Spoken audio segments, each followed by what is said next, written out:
చిన్నారుల సిరప్లో విషం, almond kid syrup వాడద్దు, దగ్గు మందు రూపంలో slow poison, Telangana drug control administration హెచ్చరిక అంటూ చూస్తున్నాం. ఇది చాలా ఇంపార్టెంట్ న్యూస్. ప్రతి ఒక్కరు కూడా ఇది ఒక్కసారి తెలుసుకోవాల్సినటువంటి అంశం మిత్రులారా. ఎందుకంటే ప్రతి ఒక్కరు కూడా తెలుసుకోవాలి. ఇలాంటి విషయాలు తెలుసుకోకపోతే చాలా ఇబ్బందికరమైన పరిస్థితులు ఉంటాయి.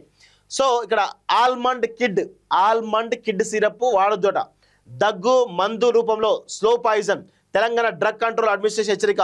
పిల్లల కోసం వినియోగించేటువంటి ఆల్మండ్ కిడ్ సిరప్లో మోతాదుకు మించి ప్రమాదకర రసాయనాలు ఇథిలిల్ గ్లైకాల్ ఉన్నట్లు గుర్తించామని, ఆ సిరప్ను వాడొద్దని తెలంగాణ ఔషధ నియంత్రణ మండలి DCA ప్రజలు హెచ్చరించింది. బీహార్కు చెందినటువంటి ట్రిడస్ రెమెడీస్ సంస్థ తయారు చేసినటువంటి AL24002 బ్యాచ్ సిరప్లలో కల్తీ జరిగినట్లు బెంగాల్లో గుర్తించారు. ఈ బ్యాచ్ సిరప్ ఎవరి వద్దనైనా ఉంటే వెంటనే వాడకం ఆపేయాలని, మార్కెట్లో దీని విక్రయాలు నిలిపివేయాలని Telangana DCA director general Shahnawaz Kasim ఆదేశించారు. దీనిపై సమాచారం లేదా ఫిర్యాదుల కోసం టోల్ ఫ్రీ నెంబర్ సంప్రదించాలని ఆయన సూచించారంటూ చూస్తాం. సో చూడండి, ఆల్మండ్ సిరప్ అట, మందు పేరు almond ALMONT KID, almond kid అని చెప్పేసి ఉంటే కనుక ఆ యొక్క మందును వాడొద్దు అని చెప్పేసి చాలా స్పష్టంగా తెలంగాణకు సంబంధించినటువంటి డ్రగ్ కంట్రోల్ సంబంధించినటువంటి అడ్మినిస్ట్రేషన్ హెచ్చరిస్తూ ఉన్నది.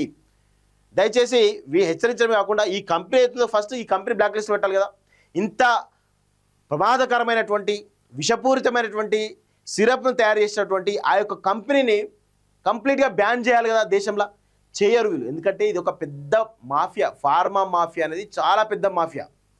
ఇలాంటి మాఫియా పైన ఈరోజు పెద్ద ఎత్తున కంట్రోల్ చేయాలి, బ్యాన్ చేయాలి. కానీ రాష్ట్ర ప్రభుత్వం కానీ ఆ దేశ కేంద్ర ప్రభుత్వం కానీ కంట్రోల్ చేయదు. ఎందుకంటే వాళ్ళ నుంచి డబ్బులు ముడతాయి కాబట్టి చేయరు.